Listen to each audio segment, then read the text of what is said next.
The one with Ross and Monica's cousin is the 19th episode of the 7th season of Friends. This is directed by Gary Halvorson, and as always there will be spoilers from now as I go through the episode and share some thoughts. There are some good bits in this episode, but part of it I really don't like. It just seems a little bit peculiar to me, and I will talk about that when we get there. I'll talk about that first actually. I'll talk about Ross, and then Phoebe and Rachel, and then Joey, because Joey was absolutely adorable. So Ross's part of the narrative focuses on the fact that their cousin, Monica and Ross's cousin Cassie, is coming to visit, and she's played by Denise Richards. But she can't stay at the house because Chandler can't stop staring at her. She's beautiful. He just keeps staring at her. So Ross says, okay, she can stay with me. And Ross hasn't seen her in quite some time, and he thinks she's beautiful as well. And he doesn't really do anything to stop feeling like he's attracted to his cousin, to the point where he's watching something on the television with her, and he's actually thinking about making a move. And he does. And he goes to kiss her. And I don't buy it. I don't think it's what Ross would do. I'm not buying it. I don't think it seems very believable at all. But I loved his internal monologue. When he couldn't say anything, he didn't know what to say, and he was just panicking in his mind, and that was very, very funny. So the events leading up to that, I don't believe. It's not just that I don't like them, it's that I genuinely don't think that that's how it would have played out. I don't think that's how Ross would have acted. Maybe other people disagree with me, and if that's the case, fair enough. But for me, it just didn't work. But, as I said, that internal monologue was an absolute joy. Then we come to Phoebe and Rachel. Monica tells them that she knows they're planning her bridal shower, and actually they're not. So now they panic and think, well, we have to throw her a shower. So they do. They get everything together. They invite a bunch of people, and they forgot to invite Monica. And I have to say, it's quite clever. I have seen this episode many times. I can remember what happened, but I feel like it was unpredictable, because ultimately what does happen is they eventually get hold of Monica and call her over, but it was too late. Everybody had to leave by that point, which is very believable. And it's just Phoebe and Rachel there. And Monica says, it's fine. You're the only people I want to celebrate with anyway. I don't care about the others. And that's when everybody else pops up from where they were hiding. And that's the bit that I think is probably unpredictable.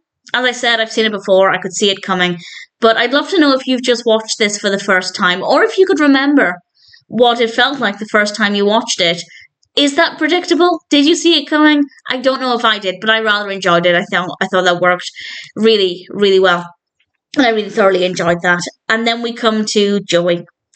And Joey has an audition. It goes really well. And then Estelle phones him and says that they loved him, and he's really excited about this.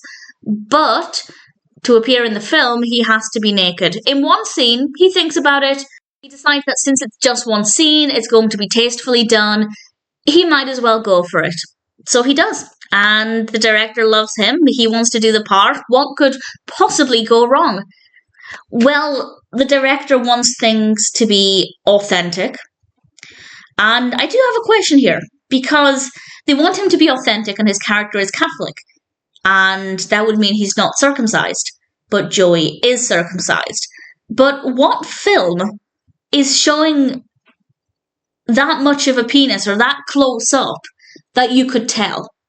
I feel like, I'm trying to think. I don't think I've ever seen genitalia in a standard feature film before. Even like in 18, I feel like that would be not something. I could be wrong. There might be, but to me it just seems like if they're doing it tastefully, then they probably wouldn't have any close-ups anyway, and people are probably not going to be able to tell. But I could be wrong about that. Maybe there are 18 films or R-rated films where actually you do see genitalia in quite a bit of detail. I've got no idea. Let me know if you've seen one. But either way, the point there is that I don't necessarily feel like that should be an issue. But I guess if the director wants it, then the director wants it. And Monica suggests that they fashion a foreskin out of, well, food was her go-to. And she starts raiding the fridge and gets a bunch of stuff, and she presents all of her creations to Joey, and he tries them on, and one of them works. It works well. So he goes back to the casting director, and well, he drops his trousers so that they can see he is authentic. And it's beautifully executed. All we see is kind of from, I think, the lower thighs down, maybe the knees down, and we just have this gentle thud as his fake foreskin falls to the floor, which is a lot of F's in one sentence. And I thought it was very, very well done. I really enjoyed that part of the narrative. I think Joey is absolutely adorable.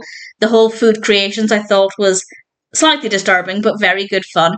And I guess the worst part is that Joey's not getting this great opportunity.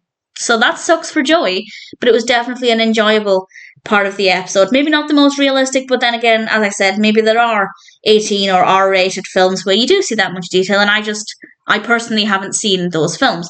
And I am talking about non-pornographic films. Obviously, Joey did establish several times in the film that it's not porn. Okay, so I actually asked ChatGPT out of curiosity if there are any non-pornographic films where there are close-up shots of genitalia, and there are some. There are a few. It's very, very rare, but there are a few. And the examples are in the realm of Senses, a 1976 Japanese film. More recently, we have Love, a 2015 film. There are a couple, but ChatGPT points out that, and I quote, in Hollywood mainstream cinema, especially the kind of movie Joey would likely be auditioning for, it's very rare. So it does happen, but apparently not that frequently. So I feel like that's maybe unrealistic, but it works well for the narrative. Ross's story, I don't buy it. I'm not buying it at all, but I love the internal monologue. And Rachel and Phoebe, yeah, I liked how that played out. So not a bad episode. Definitely some pretty good moments there, and all things considered, the one with Ross and Monica's cousin is not too bad at all.